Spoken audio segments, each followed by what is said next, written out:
On a ouvert le 25 février 2022. Quand on a ouvert, en fait, nous on avait l'habitude quand on était à Paris d'aller dans des coffee shops. Mais souvent les coffee shops se ressemblent un peu tous, c'est-à-dire qu'on a forcément du bon café et des bonnes boissons, mais les pâtisseries sont toujours un peu les mêmes. On tourne autour du cake à la banane, du cake aux carottes et des cookies. Et c'est vrai qu'on s'est dit on va capitaliser sur l'expérience de Jocelyn qui est pâtissier depuis presque 25 ans. Et comme il a travaillé quand même dans de grandes maisons, notamment à l'Opéra Garnier de Paris, il était chef de la maison Mariage Frères à Paris également, on s'est dit on va capitaliser là-dessus et donner un plus, c'est-à-dire notre pâte. À savoir, on a voulu créer un coffee shop, mais qui avait quand même une partie pâtisserie très prononcée. Tout début, j'ai travaillé en Normandie, dans des boulangeries. Après, quand je suis arrivé sur Paris, j'ai fait du salon de thé, j'ai fait du restaurant. Ça a permis d'avoir une expérience globale en fait, de la pâtisserie, de tout ce qui pouvait se faire.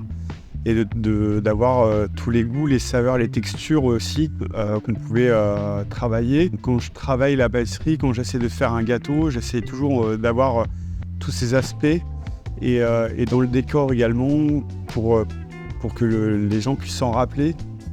Pour moi, en fait, un dessert, c'est quelque chose qui est éphémère et donc du coup, il faut qu'on puisse l'avoir visuellement et gustativement et qu'après, il puisse ne pas s'oublier quand même.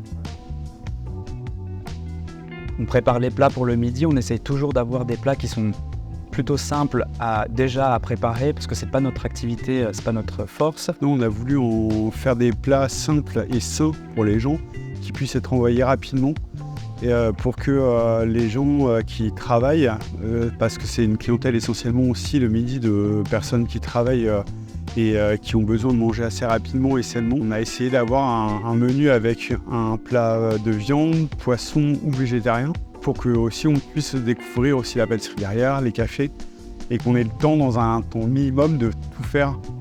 Manger le plat salé, le dessert et le café en même temps. Et en général, on arrive à peu près à tout vendre et quand il y a des invendus, on les vend le lendemain dans des paniers surprises, en général à moins 50%. Et tout ce qui est commande, on a mis en place, notamment sur nos réseaux, un petit onglet qui s'appelle Les Gâteaux, où on n'a pas de book papier, mais on a un book photo avec les descriptifs de tous les gâteaux qu'on a. Ils sont sur notre Instagram. Et puis, en général, les gens commandent via cet onglet-là. Mais dans la plupart des cas, ils viennent à la boutique, on discute avec eux. Et nous, c'est ce qu'on aime, en fait, c'est de discuter avec les gens pour voir ce qu'ils aiment, ce qu'ils n'aiment pas. Vous faites ce que vous voulez. Et là, en général, la carte blanche, ils s'amusent un peu plus. Quand on a ouvert, on voulait vraiment que tous les produits qu'on utilise soient bio, locaux, issus de filières qui sont respectueuses de l'environnement, mais aussi des personnes qui travaillent. Donc on a exclu assez rapidement les chaînes industrielles. De toute façon, ici, il y a même rien d'industriel d'ailleurs. Avant d'ouvrir, on avait commencé à chercher un peu des producteurs locaux. Par exemple, le lait, on prend à une productrice qui est Vertournus. Elle a une petite ferme à taille humaine. Elle a 2 ou 3 employés, je crois. Et en plus d'être dans une agriculture biologique et locale, pour le coup, elle a aussi un label bien-être animal. Ce qui pour nous était hyper important. Parce que au-delà des valeurs humaines que ça véhicule, même dans le produit on le ressent parce que quand elle nous livre le lait, c'est vrai que parfois on a des gens qui, quand on sort les bouteilles de lait, nous disent on n'a plus l'habitude de boire du lait jaune quoi. Parce que forcément on a du lait blanc. Mais là, nous quand on reçoit le lait, il a une couche de crème comme ça au-dessus, il est jaune et ça se ressent dans le produit quoi. Quand on fait un cappuccino avec, forcément, il est beaucoup plus onctueux, il est plus crémeux, il a plus de consistance et ça va dans le sens de ce qu'on voulait instaurer ici. La farine, on la prend dans l'Ain. On est quand même dans une région où on a quand même le grenier de la France juste à côté de chez nous. Donc avoir une farine de super bonne qualité juste à côté, c'était pratique. Pareil, on prend un tout petit producteur qui a une petite production locale.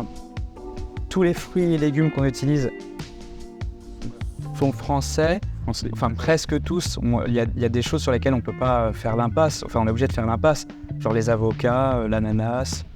Mais en tout cas, tout ce qu'on met dans nos jus de fruits, tout ce qu'on met dans nos plats salés aussi, c'est français. On est quand même dans la rue Joseph Dufour à Mâcon. À, 20 mètres, on a la brûlerie mâconnaise qui est installée depuis j'ai mal fait mes devoirs, je sais pas depuis quand elle est installée, mais depuis longtemps. Donc on prend notre café chez elle, on prend notre café exclusivement bio, et c'est hyper pratique pour nous parce que quand on a un manque, on a juste à sortir, faire 30 secondes à pied et on est tout de suite réapprovisionné.